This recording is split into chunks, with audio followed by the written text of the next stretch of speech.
बड़ा करने के लिए जिद, जुनून और जज्बे की जरूरत होती है, जो पाली के सपूत घनश्याम सोनी में बचपन से ही है।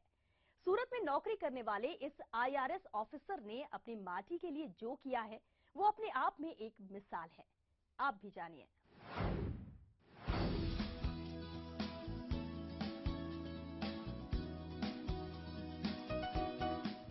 घनश्याम सोनी प्रवासी राजस्थानी चाहे दुनिया के किसी भी कोने में रहते हों, मरुधरा की मिट्टी की सौंधी खुशबू उनके जहन में जिंदा रहती है।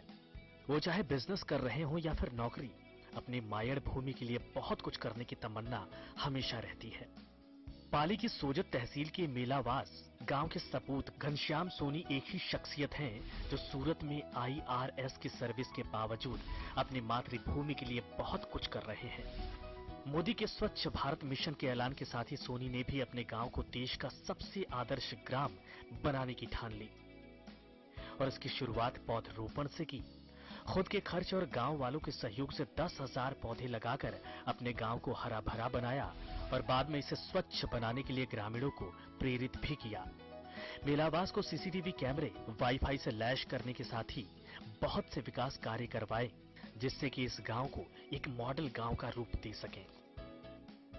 एक मेरा सपना था, जब मैं आईएएस की तैयारी कर रहा था तो मेरी हॉबी के अंदर भी यही थी कि discuss with villagers about rural development, कि ग्रामीणों के साथ ग्राम विकास पर चर्चा करना। तो जो हमारी बचपन की हॉबी थी उसी को हमने प्रैक्टिकली इसी में रखा, और जब चयन हो गया और सर्विस में आ गए तो एक सपना था कि अपने गांव के लिए हम कुछ करें। तो उसके लिए सबसे पहले मैंने, जब भारत सरकार ने स्वच्छ भारत मिशन की शुरुआत की, तो मैंने मेरे गांव में आज से करीब 2 साल पहले स्वच्छ मेलावास मिशन की शुरुआत की। और उस स्वच्छ मेलावास मिशन के अंदर सबसे पहले अतिक्रमण हटाया, जितना भी जो स्कूल के सामने का था। अतिक्रमण हटाने के बाद रोड रास्ते सारे चौड़े करवाए।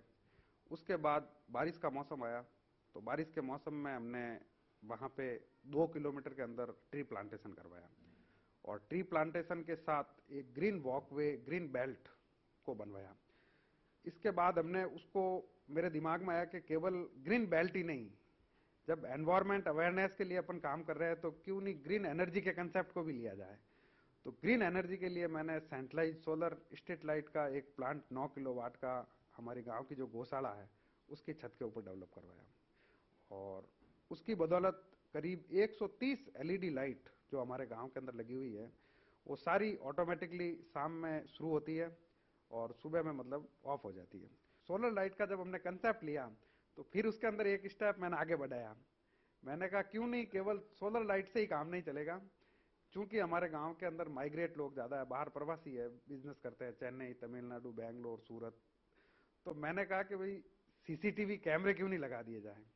तो चूंकि लाइट की प्रॉब्लम होती है तो मैंने वाईफाई और हिक विजन के नाइट विजन कैमरे 12 कैमरे गांव के अंदर लगवाए, और वो भी हमने सोलर से जोड़ दिए, और वाईफाई, ताकि 24 आवर्स गांव निगरानी पे भी रहे, तीसरी आंख में, ताकि कोई लूट मार डकैती ऐसी कोई वारदात नहीं हो। और उसके बाद हमने centralize solar street light, CCTV कैमरे, फिर हमारी सबसे बड़ी जो प्रॉब्लम मैं नोट कर रहा था पिछले 6 महीनों के अंदर, और मैं बधाई देता हूं राजस्थान सरकार को भी कि उन्होंने जल स्वावलंबन की योजना शुरू की। तो उसमें मैंने मेरे गांव के अंदर रेन वाटर हार्वेस्टिंग का पॉइंट डेवलप करवाया, और वो साइंटिफिक तरीके से करवाया।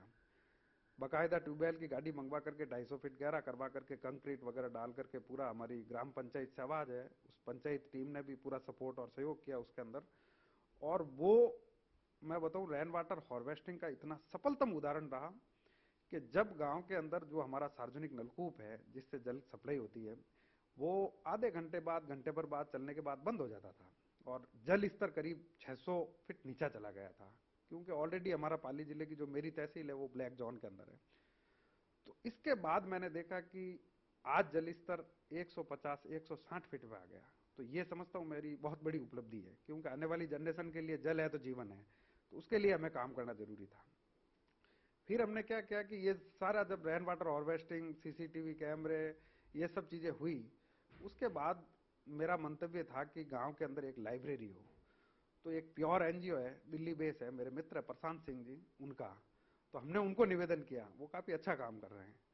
तो मैं आपको दूंगा बधाई कि उन्होंने सबसे पहले जो पुस्तकालय प्योर एनजीओ की तरफ से खुली, वो मेरे गांव में खुली, पहली लाइब्रेरी प्योर एनजीओ की तरफ से। और वो पुस्तकालय हमने हमारी स्कूल के अंदर ही किताबें वगैरह डोनेट की। हमारी फर्दर प्लानिंग है कि एक व्यवस्थित लाइब्रेरी बने गांव में, और उस लाइब्रेरी के बाद और मेरे चयन के बाद जो सारी चीजें हैं वो पूरे की पूरी जो है वो बहुत ही बेहतर तरीके से इस्टेब्लिश हुई। और उस पुस्तकालय के बाद हमने देखा कि राजस्थान के अंदर मेरा गांव समझता हूं मैं कम आबादी का है और पहला गांव है जहां पे करीब 2 लड़के आईएएस मेंस इस समय दे रहे हैं। और मेरे ही भाई साहब के बड़े साला जी जो इस बार एक मैं मानता हूं कि 3 लड़के आईएएस मेंस दे रहे हैं। तो ये मेरे लिए एक उपलब्धि की बात है कि जो यूपीएससी का माहौल हमने 2010 के अंदर जिस चक्रव्यूह को भेदा, उसके बाद जो पीछे की जनरेशन के अंदर एक उत्साह बढ़ा स्टडी के क्षेत्र में भी, वो एक बहुत ही अच्छा लग रहा है। मतलब कि एनवायरमेंट के साथ स्टडी का भी वातावरण बना। मेलावास के लिए समाज सेवा, कर्मठता और त्याग के पर्याय बन चुके सोनी को जब भी छुट्टी मिलती है ये गांव चले आते हैं और स्थानीय लोगों के साथ मिलकर गांव के विकास कार्यों में जुट जाते हैं। पाली से श्याम और सूरत से शैलेश के साथ ब्यूरो रिपोर्ट, ईटीवी न्यूज।